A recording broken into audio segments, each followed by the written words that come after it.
Welcome everyone to another episode of Panda Talks, where today Panda's talking to Emma Larkins. Woo! Hi, How are you doing, Emma? I'm great. How you doing? I'm good. So, for those of you who don't know, she is the extraordinary designer of Abandon All Artichokes that you can find at absolutely anywhere, like Target, Barnes and Nobles. I mean, I'm surprised it's not in my grocery stores, like in the artichoke section. It should Yeah. be. Sometimes there's copies at Fred Meyer's sometime, which is a Washington grocery store. Oh, that's so fun! That is really Yeah. fun. So, how did you get into board game designs? So I started designing board games, gosh, 8 or 9 years ago. I always need to do the math because then a few years pass and my number is completely out of date again. The first board game that I designed, I made as a Valentine's Day present for my then boyfriend, now husband. That's so Uh, awesome! yeah, he was more in the board game design scene than I was. So I think before we were even dating, we would hang out as friends and go to some board game design events. He introduced me to the playtest scene out in New York City. A lot of great people out there. So when Valentine's Day rolled around, I decided I would make a cute little card game. I didn't expect it to be good or functional at all, uh, but I gave it to him. I very typical Valentine's Day. I cut hearts out of construction paper, and it was exactly as you picture uh, a prototype Valentine's Day game to look. But he's like, hey, you should really do something with this, and that became my first published game, and I just went from there. That's awesome. What's the name of that game? It's called Heart Catchers. It's out of print, although I do have a few copies left, but it did get a new lease on life as Squabbling Goblins. It was the basis for Squabbling Goblins, which is my Button Shy game that came out last year. Yeah, we're in January. Oh my gosh. Oh, that's so Came out middle fun. of last year. So it's a better version. Heart Catchers is pretty good, but I was able to come back to it a few years later and make some tweaks. And the art was adorable, but it's new adorable. It's goblins, and I'm really happy with what the Button Shy team did with it. That's so cool. And Scotland Goblins, is that part of the list of alliteration names that Abandon All Artichokes came out of? I mean, it does have the rhymingness, especially like the actual title is Squablin, not Squabbling. Squablin, Goblins. So it does have the rhyme. Yes. I do like to do a little bit of wordplay with my names. Although the Starry Night Sky, which we will be talking about, I didn't have as much control over the name. So it's more, I guess it is Starry Night Sky. It has an SS in there. It's like 2/3 of the way there to alliteration. Yeah, Starry Night Sky is your newest game coming out. Yep, coming out very soon. Soon, TM trademark.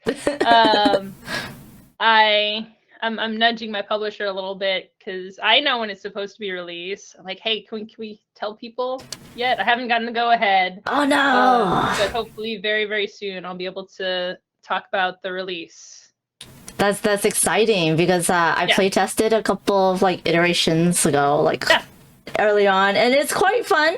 And we are playing it on TLN's January TLN's stream. So if you want to check out that VOD, you can look it up under my Twitch and YouTube channel. So that's going to be awesome. What other how many other games do you have in the works is what I should ask. I have 2 specifically right now that I'm working on, that I'm pretty far along on. One is called Needle in a Haystack, which is a game in which there's one needle card in the whole deck. And I actually have my needle in a haystack prototype cards right here. Oh, that's cool. Things like a magnifying glass. Oh, that's hilarious. That's cute. There's a squirrel. It's all like different stuff that you would find in a haystack, or not really find in a haystack, but like it was a really weird haystack. Right. But there's only one needle, and the goal is to have the needle in your hand at the end of the game. Oh, that's fun. Another card game that I'm hoping will be, and it's not a deck of cards. You just shuffle all the cards and like smash them all over the table, so it looks more like a pile, like a haystack. Yeah. So that's focusing on a single card in a pile of cards. It's a little tricky to make sure. It's like, what if people find it too early? What if they don't find it till the end of the game? So there's some interesting design challenges there, but I'm excited with the potential for it. Oh, that's really neat. That's so awesome. Can I ask how long were you into board games before you started designing? Not very long. I did, I had the classic as a kid. We had Monopoly and Mousetrap. And even back then, I had thoughts and judgments about the quality of those games. Yeah. Especially Mousetrap. Oh my goodness. Yeah, I was like, and I studied engineering in college. I also I was like, it doesn't work. And I know it's not supposed to work because sometimes it breaks halfway through. Yeah. But it just, most of the time, I just wanted to do the thing and just do the thing. Yeah, so as a little baby Emma, I had thoughts about that. I played a little bit of board games in college because I was right around the time that Catan was starting to get popular here. Right. But then I didn't really play a lot of board games until, again, I met my now husband, who got me into more of the hobby side of it. And we went to Gen Con together years ago. Fun. And we played stuff. He introduced me to Summoner Wars, the original version, Dominion, the precursor to Vanilla Artichoke. Yeah. Lords of Waterdeep, all the classics. I really started getting into them at that point. Because I was more of a video gamer. I've always been a little bit more into the video game side of things. But started at that point to get into board games. Oh, that's really cool. That is really awesome. So what video games are you playing right now? Right now, our latest obsession is Kingdom Two Crowns, which Monique actually suggested. Suggested to us. It's it can be co-op. You can play it single player, but you can do co-op split screen, which is really great to have more games you can do, because we're doing it on the Switch, on the TV. And it's been very addictive. The first night we stayed up until 5 a.m. Wow. playing it, because it's a side-scrolling RTS, real-time strategy game. So a little bit of tower defense. You're building up against waves of enemies, but it's two-dimensional. It just, stuff comes from side to side. You just go all the way to one side of the screen and all the way to the other side of the screen. And it's also a roguelike, so when you die, you go back to the beginning, but some of your stuff is left. So it's a really fascinating mix of mechanics. And that's been taking up a lot of our time recently. That's really cool. Yeah. Now, this episode is going up on the Alpha Only Plays Games Voices in February. We are recording it a little bit early, but it is African American Heritage Month. So I decided, why don't we talk about some of our favorite African American designers? So, Emma, do you want to go first so that I don't take your pick? Oh, yeah, absolutely. So I want to mention a couple of designers. I was really excited to discover Camellia Weathers. Did I get that right? Yes, Camellia Weathers recently. The game that she has put out is Brilliant or BS, a trivia game for know-it-alls and big fat liars. Oh my god, that sounds so funny. Yes, I know a lot of people have very mixed feelings about trivia games. Right. But what's great about Brilliant or BS is it's not about knowing the answers at all. And also on the cards, it is multiple choice too. So there's ABC, there's 3 options. So right off the bat, you don't have to come up with the answer out of nowhere. You have choices. You choose secretly what the answer is. and then the judge or the person with the card who's reading off the answers goes around and asks every person why they would know the answer to this question. So, for example, there was one about bowling, right? And I'm a terrible liar, so every half the time I was like, I watched a documentary on bowling. But one of my friends said, oh yeah, we had a bowling unit in high school, and for a whole semester we just learned everything about bowling. And I totally couldn't tell if she was lying or not. I wasn't judging either. So after that round, I was like, did you really do a bowling unit in high school? She was like, yeah. Oh, it was true. Yeah. So it's, and the questions, kind of typical trivia stuff, entertainment, sports, that kind of thing. But sometimes, because there's only 3 answers, you can luck into the answer. And it's less about getting the correct answer and more about if you can convince the person that you know what you're talking about, because there's a couple of cards the judge can give out and there's extra points there. And yeah, it was very fun. It was very easy for everyone to get into. So just great marks all around. Can't recommend that enough. And that's Brilliant or BS by Camellia Weathers. The other person I have to give a shout out to is Omari Akil. Yes. And, yeah. You took one of mine. I know. We just because you can't turn around in a board game store these days without discovering an Omari Akil game. But a couple of things specifically that I wanted to give shout outs to that you might not know about is Omari Akil does a TTRPG mixtape. Yes. Ko-fi. Yes. Coffee, I don't know how you... Ko-fi? Ko-fi, okay. Yes. Yeah. You can subscribe, and it's a combination of game design and music, because Omari also does amazing music. So I really love the creativeness of combining those things. And a game that hasn't come out yet, but should be coming out soon, and had the Kickstarter last year, the year before, was Critical Care. Yes. And that was a game that he did with Lakshman Swamy. And